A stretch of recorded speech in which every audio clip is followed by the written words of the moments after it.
Hey guys, Sean here. Welcome to the F1 Word and to part 4 of my end of season waffle series. A series where I give a few of my thoughts on how each team and driver got on in 2022, and today the focus is on Aston Martin.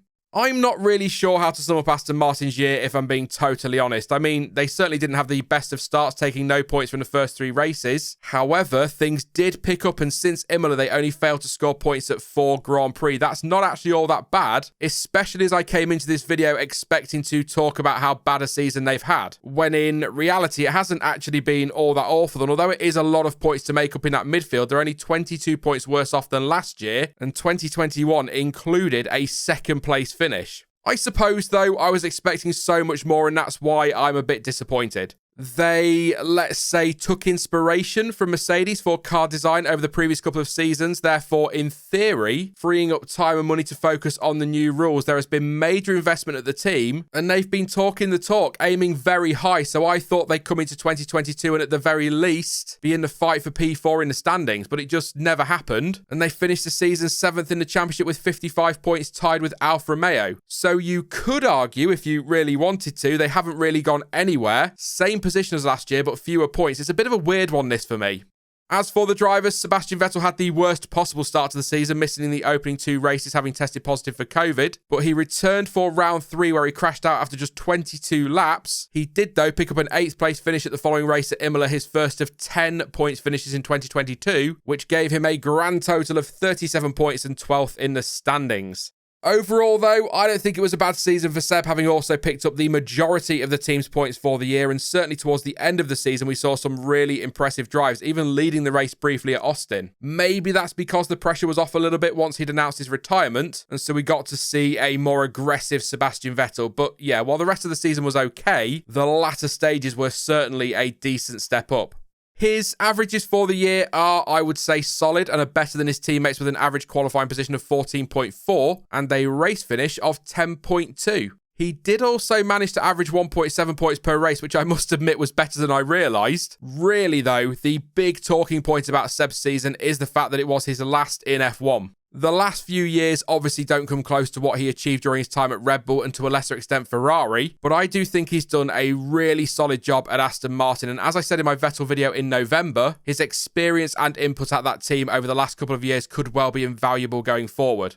I will also give that video a little plug, as it didn't do all that well, to be honest. So if you would like to hear more of my thoughts on Sebastian Vettel's time in F1, as well as a rundown of some of his career highlights, then you can click the link on screen now at the end of the video, or you can find it on my channel homepage.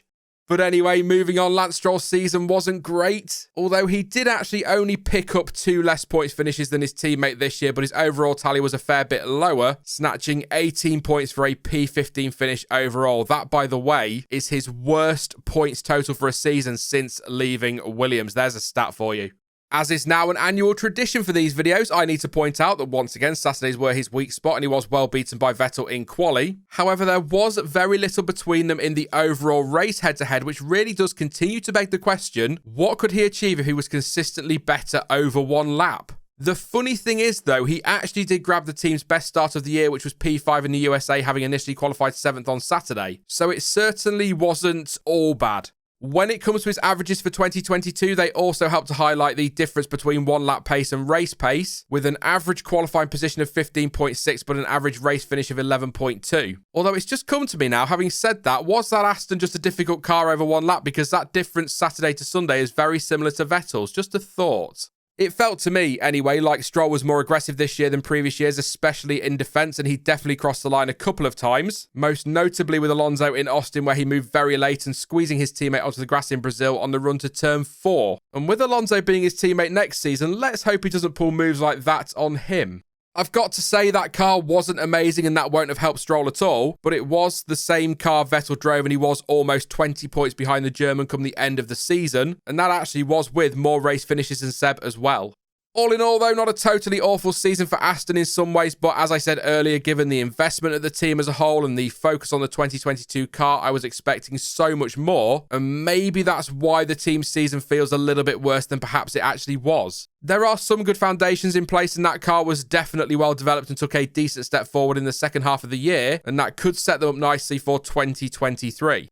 On the driver's side, Vettel was the better of the two drivers, although Stroll had his moments as well, and Sundays were far better for the pair of them compared to Saturdays. I never know what to say about Stroll because while it's important to discuss his season, it doesn't really matter in terms of his future because he's likely to be there forever. But that aside, he certainly needs to step it up next year because Fernando Alonso will be a seriously tough teammate to go up against. As for Seb, that is it for his time in F1, and it would have been lovely, wouldn't it, to see him go out with one last podium or a big shock victory. You know, go out on a bit of a high, but he did do a great job for the team on track and off it as well.